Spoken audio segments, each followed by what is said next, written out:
Hey, what's up bro? Sis, mari pada sekalian, Hazwan Shah Bebe, hashtag bukan Zizan. Review kali ni Crown Jewel, tapi unedited version. Dan tolong abaikan suara aku yang morning voice ni. Kalau korang tonton Crown Jewel punya watch along, korang nampak lah aku masih lagi struggle dengan sakit tekak. Tapi demam aku dah elok dah.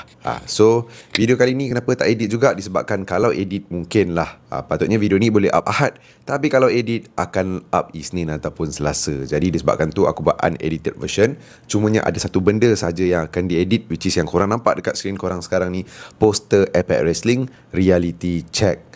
Kalau korang nak tengok wrestling live depan mata bulan ni, kita ada Reality Check. So kalau korang berminat, bolehlah check out dekat Instagram Impact Wrestling. Link dia aku letak dekat ruangan description dekat bawah. Kalau tak ada apa-apa halangan, InsyaAllah aku pun akan turun untuk tonton Impact Wrestling Reality Check.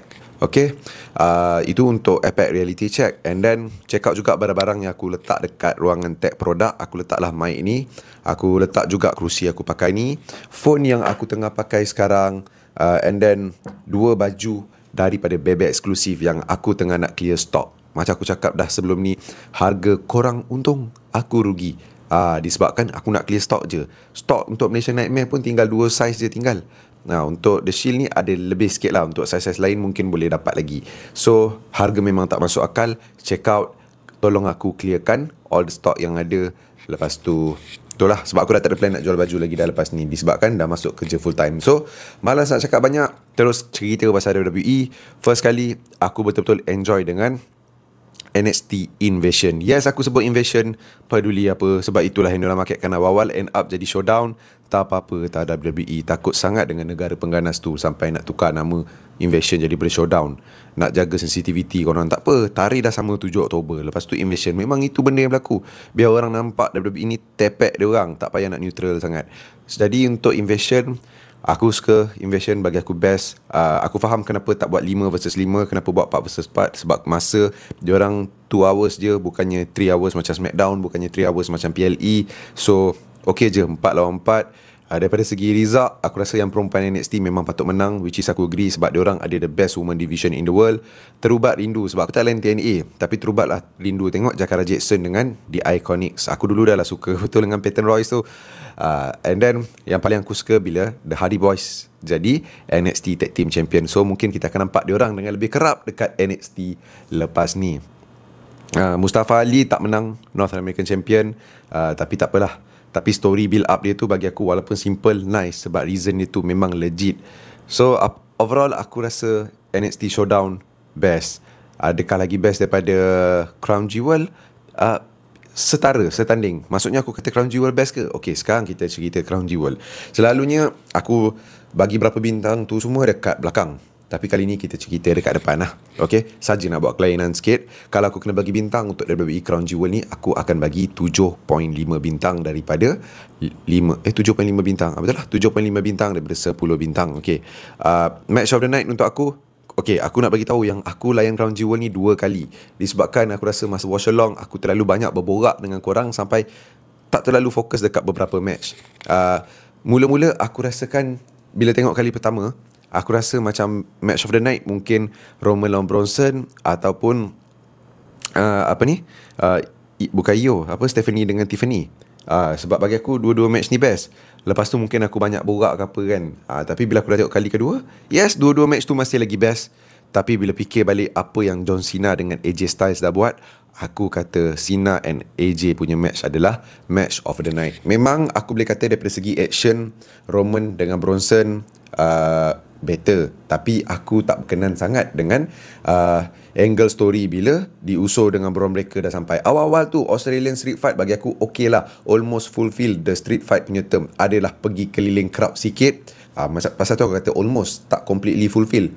So dia ada pergi dekat crowd sikit, ada juga guna weapon. Roman pun over dengan crowd. Bagi aku crowd memang function lah dekat Crown Jewel kali ni. So untuk Roman dengan Bronson ni everything dah okay dah. Sampai Braun Breaker datang dah jadi 2-in-1. Memang kau expect akan ada orang lain datang. So diusus datang untuk tolong Roman. Even dah 3 lawan 2 pun Roman tetap kalah dalam match ni. Keputusan dia aku faham daripada segi story, tapi itulah macam aku dah pernah cakap dekat video sebelum ni, aku tak berkenan betul lah dengan story yang melibatkan The Usos dengan The Vision. Lepas tu kadang-kadang ada LA Knight dengan CM Punk, sebab aku rasa story ni semua seolah macam filler je dekat Raw tu. So lagi-lagi bila cara Roman kalah adalah Jay dengan tak sengajanya terspear Roman through the table, lepas tu Roman kena tsunami. Aku tak tahu lah, takkan kau nak buat civil war balik antara Jay dengan Roman, Jay turn heel, Jay gaduh dengan Roman, Jay gaduh dengan Jimmy, semua tu. Aku rasa macam bosan. Dah tak fresh dah benda tu. So somehow awal-awal tu sedap, lama-lama hujung-hujung aku tak berkenan sangat lah dengan apa yang berlaku. Tapi disebabkan ada weapon main keluar gelanggang, pasal tu aku rasa match tu best. So pasal tu juga match of the night tadi, kenapa aku kata Cena dengan AJ, kita akan cerita lebih. Tapi performer of the night untuk aku, yang ni aku tak tahu kenapa, aku rasa Stephanie McMahon dengan Seth Rollins, dua-dua yang menang Crown Jewel Championship.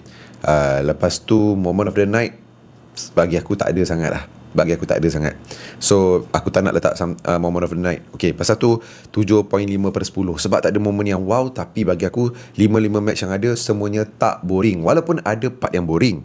Tapi bila dah overall tu, diorang better than average, diorang best. Just that 5 match ni tak ada wow factor yang gila babang. Okay, so semua best, tapi best yang biasa saja. Pasal tu 7.5. And then match of the night, Cena dengan AJ. And then performer Rollins dengan McMahon. Untuk Roman dengan Bronson punya match tadi aku dah cerita lah. Tapi untuk match yang kedua, Stephanie dengan Tiffany, aku ingatkan match ni confirm tak best, sebab bagi aku jarang match Tiffany ni best. Tapi lalas Stephanie dengan Tiffany ni hasilkan perlawanan yang bagi aku exciting untuk tengok. Aku tak tahu kenapa dua-dua tu nampak glowing dalam match kali ni. Match tak slow, match memang agak laju. Pasal itulah mungkin rasa best. Storytelling kurang sikit, tapi itulah more to action. And then aku suka gila finish match ni bila Vake buat dia punya flying top move tu, landing dekat Tiffany memang nice. Lepas tu result pun aku suka, sebab Tiffany dah dapat moment dia dekat SmackDown hari tu, which is aku rasa fair. Dia yang pin Kiana James. So memang aku lagi rasa lah yang Stephanie Vake yang akan menang. Plus Stephanie Vake need that boost. Need that boost sebab Tiffany dah cukup dah. Aku rasa Tiffany sekarang ni masa dia adalah tunggu masa untuk dia drop title je. Supaya story Women Champion kat SmackDown tu lebih fresh. Stephanie baru menang Women's World Champion, dia patut dipush lagi sebab dia punya journey as champion tu baru nak start. So pasal tu aku kata result dekat sini Stephanie menang, result yang tepat. Okay, itu dua match pertama. Match yang ketiga pula, Cena dengan AJ. Okay, bagi aku match ni awal-awal boring. First, aku nak cakap aku tak suka betul AJ pakai seluar pendek tu. Aku faham itu adalah TNA punya, dia punya appearance masa TNA. Tapi dia punya appearance masa TNA pun dia berambut pendek. So bila dia pakai seluar pendek gitu dengan rambut panjang yang sampai bahu, seolah-olah nampak dia macam katik tau. Aku rasa dia nampak sangat lah. Kalau tadi Tiffany dengan Stephanie aku kata glowing, Cena pun bila keluar nampak glowing. Tapi AJ ni nampak macam generic, tak glowing. Nampak macam another superstar yang akan just tolong naikkan Cena. Tak ada apa-apa yang wow. Tapi berbezalah bila dia dah mula berlawan atas gelanggang tu, nampaklah ada seri dia tu sikit. Tapi betul, aura AJ bagi aku agak hilang lah dengan pakaian yang macam tu. Kalau nak pakai macam tu, lagi sekali aku kata tolonglah rambut tu pendek. Aku nak AJ rambut pendek. Tapi kalau seluar panjang dengan rambut pendek, bagi aku lagi style, lagi handsome. So AJ dengan Cena, perlawanan dia orang macam aku cakap tadi, awal-awal agak bosan. Tapi tengah-tengah tu, bila dah start main finisher, jadi best. Tapi best dia tak adalah wow pun, just best disebabkan finisher yang dia main lah. Tapi bila fikir balik, tengok balik tanpa ada gangguan, tengok lagi sekali tu, aku faham ini adalah story. Yes, finisher tu buat best, story dia sebenarnya pun buat best juga. Story yang finisher tu Cena macam apa, ni lah macam main finisher tu seolah-olah macam dia mengingat balik semua feud dia, macam throwback balik kepada orang-orang yang dia pernah berlawan. Pasal tu main finisher ni semua. So at least something for the crowd to enjoy. Kita yang tengok kat rumah tu enjoy juga daripada match yang bosan dengan takat sequence yang biasa. Lepas tu tak ada story sangat. Tapi bila diorang bagi macam ni, bagi aku match ni best. Still bukan best gila babang, tapi dalam banyak-banyak match yang ada, ini paling menyerlah, ini paling stand out. So pasal tu aku letak ini best match of the night, disebabkan finisher yang ada, dan finisher tu menghasilkan satu story. Character works tak ada apa-apa sangat, sebab Cena is being Cena, AJ is being AJ. And then itulah, bila habis match ni tak ada Brock, tak ada apa, Cena menang, aku rasa okey je. AJ dah hujung-hujung career juga, macam dah tak perlu kemenangan sangat. Walaupun aku nak AJ ni, dia ada last run sebagai world champion, Tapi aku rasa tu tak akan berlaku. Hopefully mid-card title tu dapat pun kira okey lah. Tapi itulah, tak nak letak harapan sangat. AJ ni dah tahun apa, boleh kata macam dah nak last run dia juga. Tak apalah untuk dia naikkan Cena dulu, sebab Cena tinggal lagi 2-3 kemunculan perlawanan kan. So bagi aku Cena patut menang lah, sebab baru ni pun kalah dengan Brock juga. Cena serba kuning, crowd ramai gila pakai kuning baju Cena. Memang WWE buat untung dengan merchandise Cena dekat Crown Jewel kali ni. Cena keluar pun berdengar, kita dengar John Cena tak, orang kata John Cena sucks tu. Tapi lama-lama bunyi tu hilang, sebab crowd nyanyi lagu John Cena. Ramai gila crowd nyanyi lagu John Cena, dan ramai gila crowd dekat Crown Jewel. Boleh kata lebih daripada separuh, majority lagi suka Cena daripada minority yang duk kata macam akulah, John Cena So itulah Cena dengan AJ. Match keempat, match yang not bad, best dia biasa je, better sikit lah daripada average. Io Mami lawan dengan Kabuki. Perlawanan dia sebab laju. Awal-awal tu ada slow sikit, macam bosan sikit, tapi tengah-tengah tu sedap, ujung tu sedap. Plus crowd pun macam happy nampak Mami. Overall aku rasa best yang biasa je. Tapi match yang bagi aku sebenarnya tak patut ada kot dekat Crown Jewel kali ni, disebabkan aku rasa ini macam match yang kau boleh tengok dekat Raw je. Just dia best sikit je. Even kalau buat kat Raw, aku boleh katakan ini match yang best lah. Tapi Raw tu aku taklah letak standard dia sama macam PLE. Tapi bila dekat PLE, dia best biasa. Tapi kalau dekat Raw ni boleh jadi best yang best. Just tak wow lah. So result kat sini memang result yang tepat. Memang Io dengan Mami kena menang. Mami hometown hero, tapi kau-kau lah. Bronson dah menang, Mami dah menang. Memang crowd Australia balik banyak happy lah. Main event kita ada perlawanan di antara Rollins dan juga Cody. So tadi Stephanie Vacquer dah jadi Women's Crown Jewel Champion. Match kali ni kita nampak Rollins yang jadi Crown Jewel Champion untuk yang lelaki. Crown Jewel Champion ni dah boleh kata macam tradisi dah untuk WWE Crown Jewel. So aku yakin tahun depan kita akan nampak Crown Jewel Championship ni. Tak kisahlah buat kat mana-mana, Australia ke Saudi ke, tapi lah diorang dah buat title gedabak tu Mama Mahal. Dah buat Mama Mahal. Lepas tu nak stopkan tradisi ni bagi aku tak okey lah. Yelah, nak buat apa champion lawan champion dekat Survivor Series dah tak boleh, sebab Survivor Series sekarang tradisi dia adalah War Games. So okey, champion lawan champion, Crown Jewel macam ni bagi aku okey. Mungkin diorang boleh pelbagaikan lagi dekat Crown Jewel ni jugalah kita boleh tengok Intercontinental lawan Intercontinental ke, US lawan dengan US ke, ataupun mix tag. Intercontinental lelaki dengan Intercontinental perempuan lawan dengan US lelaki dan juga US perempuan. Tapi menang tak adalah dapat title apa-apa, tapi ini jadikan satu tradisi untuk Crown Jewel. Nice juga. Imagine bila siapa dah Intercontinental lelaki dekat Raw sekarang ni, best wrestler in the world, Dominic Mysterio. Macam mana aku boleh lupa? Imagine Dominic dengan Becky sebagai tag team, macam menarik. Lawan pula dengan Julia dan juga Sami Zayn sebagai team yang macam tak menarik. Tapi at least something, sebab Becky dengan Dominic dua-dua tu menarik, Sami tu menarik, tapi Julia dekat main roster tak berapa menarik. So tak apa, aku rasa macam something je diorang boleh buat. Lepas tu kita boleh tengok juga tag team champion, buatlah siapa tu, Judgment Day lawan dengan Wyatt Six. Ada story yang baik boleh dimainkan kat situ. Lepas tu untuk Women Tag Team Champion, Charlotte dengan Alexa buat apa? Mungkin Tag Team Champion lelaki ni lah diorang jadi double special referee ke, seorang guest ring announcer ke, tak tahu. Itu idea aku untuk Crown Jewel lah. So back to match Rollins dengan Cody. Starting bagi aku bosan, tengah-tengah tu okey, sebab story dah boleh nampak. Character words Rollins tu pun dah makin menunjukkan apa yang dia nak cuba sampaikan dalam story kali ni, which is benda yang dia dah build up sebelum ni lagi menuju ke Crown Jewel adalah dia punya desperate nak kalahkan Cody kali ni. Yelah, member dah 3 kali kalah dengan Cody. Lepas tu takkan 4 kali kalah, kenalah menang kali ni, supaya first dia tak adalah macam teruk sangat dengan Cody. Second, dia boleh prove yang dia better champion daripada Cody. Third, dia boleh prove yang dia is the right leader untuk kumpulan division. Kalau tak silap-silap, Paul Heyman boleh switchkan dia dengan si Brock Lesnar, ganti gitu je. So result yang tepat bila Rollins menang, story yang baik, kena dengan build up yang diorang buat. Character works Rollins pun kena, tak ada siapa datang tolong, tapi still dia guna jam tangan tu. So basically everything okay. Cody kalah pun tak apa, tahun lepas dah menang. Cody kalah pun tak apa, sebab Cody dah asyik menang. Plus Cody bukannya kalah clean pun, kalah agak kotor guna jam kan. So okay je sebenarnya untuk Cody kalah. So Rollins menang bagi aku result yang tepat.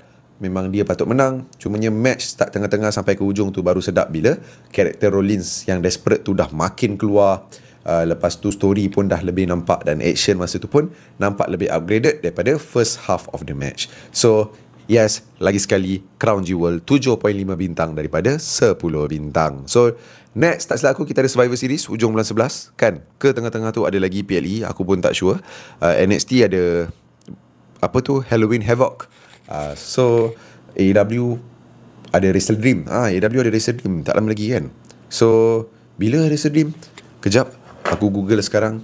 So tapi itulah, watch along memang akan ada dekat WWE punya PLE saja. Sebab buat 8 malam Crown Jewel pun tak ramai tengok, surprisingly. Aku terkejut sebab aku expect ramai. So apa ni lah, hopefully next watch along korang masuk, ramai masuk. Survivor Series, War Games kenalah buat watch along. Takat ni aku memang tak ada hal pun masa tu.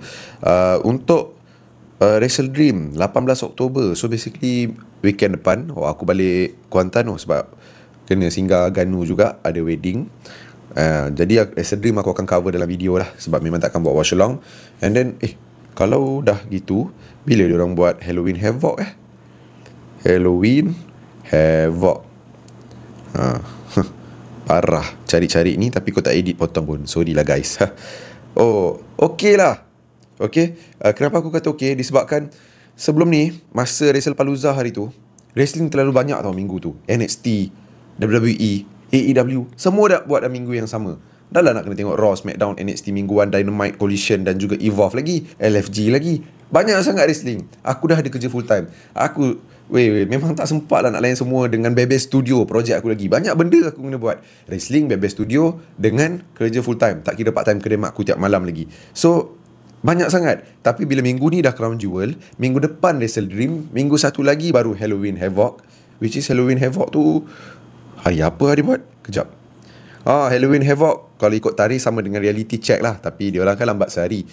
So at least macam ni tak adalah penat. Seminggu tu satu event besar.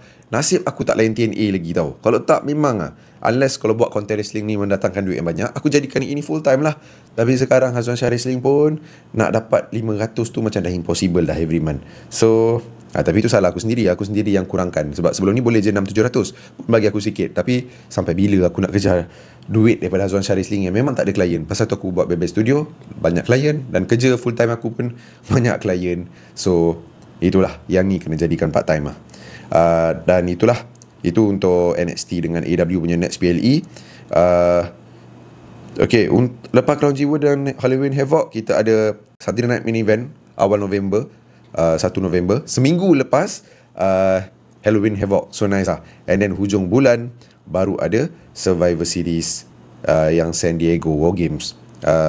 And then AEW punya PPV kita ada selepas Wrestle Dream lah. Kena tengok juga. Saja nak tambah masa kan. Jangan lupa Reality Check lagi sekali, link kat bawah, dan check out barang-barang yang aku letak link dia. Lepas Wrestle Dream kita ada Full Gear lebih kurang Survivor Series. Tapi dia lebih kurang lah, dekat-dekat tu, atau lebih kurang 22 November untuk Full Gear.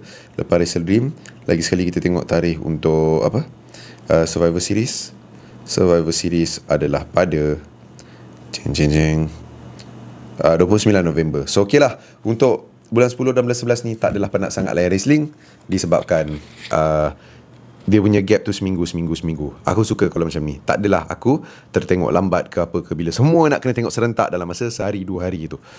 Okay lah guys, itu je untuk video kali ni. Bebel panjang pula. So jemput layan semua video yang korang nampak dekat skrin korang sekarang ni. Terima kasih datang lagi. Mother Father.